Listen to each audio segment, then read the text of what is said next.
Halo semuanya, apa kabar semuanya? Kami harap kalian semua baik. Kali ini kami akan bahas tentang kesehatan dan keselamatan kerja. Sebelumnya, kami akan memperkenalkan diri dahulu.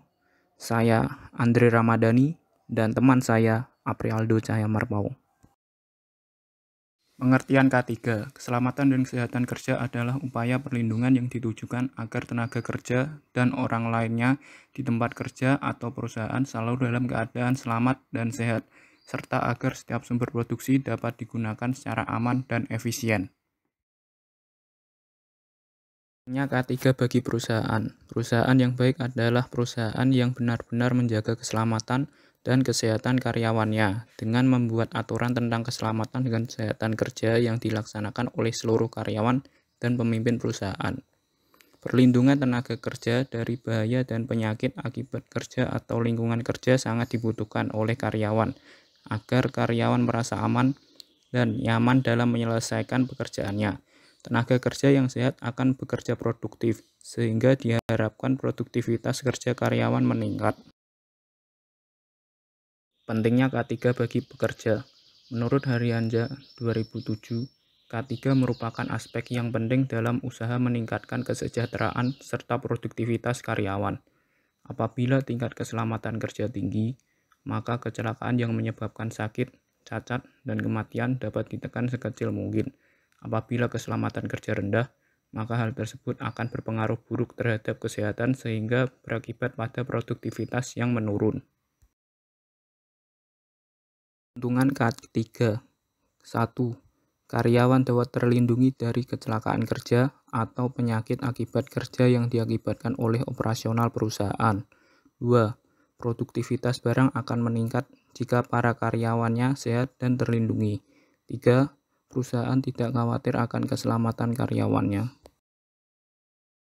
Peraturan yang mengatur K3. 1. Undang-Undang Nomor 1 Tahun 1970 tentang Keselamatan Kerja. 2. Undang-Undang Nomor 23 Tahun 1992 tentang Kesehatan. 3. Undang-Undang Nomor 13 Tahun 2003 tentang Ketenagakerjaan. Sanksi jika tidak melaksanakan K3. Perusahaan yang tidak melaksanakan K3 akan dikenakan sanksi oleh pemerintah berupa denda sesuai dengan aturan yang mengacu pada Undang-Undang Ketenagakerjaan. Selain itu, perusahaan juga bisa akan dicabut izin untuk produksinya serta ditutup apabila K3 tidak ditetapkan dan menyebabkan kecelakaan pada pekerjanya. Selain itu, karyawan yang tidak melaksanakan K3 akan diberikan sanksi berupa peringatan untuk mematuhi K3 agar tidak terjadi kecelakaan. Tetapi, apabila masih melanggar, akan diberikan sanksi berupa denda dan bisa saja akan diberhentikan sebagai pekerja perusahaan. Jika perusahaan tidak menjalankan K3, apakah pekerja bisa melapor? Apabila perusahaan tidak menjalankan dan menerapkan K3 di perusahaannya, hal itu dapat membahayakan para pekerjanya karena keamanan dalam bekerja tidak ada jaminannya apabila terjadi kecelakaan kerja. Oleh karena itu, pekerja dapat melaporkan perusahaan yang tidak menjalankan K3 ke lembaga yang menangani ketenagakerjaan seperti Dinas Ketenagakerjaan ataupun pemerintah daerah yang mana perusahaan itu berdiri. Penerapan K3 sangatlah penting. Kenapa dibilang begitu? Karena tidak ada tempat kerja ataupun perusahaan yang dapat menjamin tidak ada kecelakaan 100% dalam suatu proyek. Selain itu, K3 sangat perlu karena ini dapat membuat tidak ada satupun orang yang merasa dirugikan, baik itu dari pihak perusahaan ataupun pihak dari pekerja. Kita ambil contoh seperti misalnya Bapak ini. Akibat tidak menerapkan K3, Bapak ini alami kecelakaan.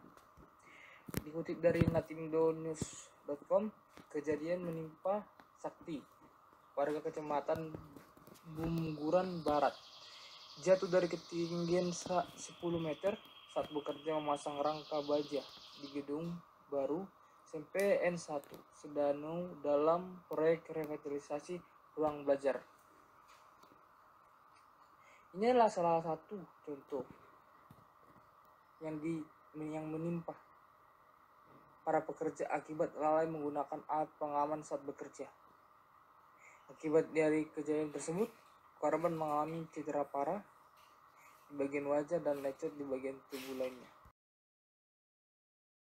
Apabila kami menerapkan K3 di lingkungan kerja kami, seperti Airnav, yang dapat kita lakukan antara lain menggunakan alat keselamatan kerja sebelum mulai pekerjaan, memberikan petunjuk atau cara memperbaiki alat-alat navigasi, selalu mempelajari cara merawat dan memperbaiki alat sebelum memperbaiki langsung alat-alat navigasinya.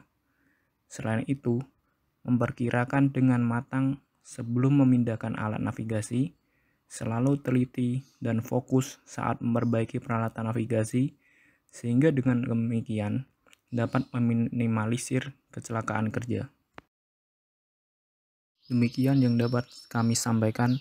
Terima kasih atas perhatiannya.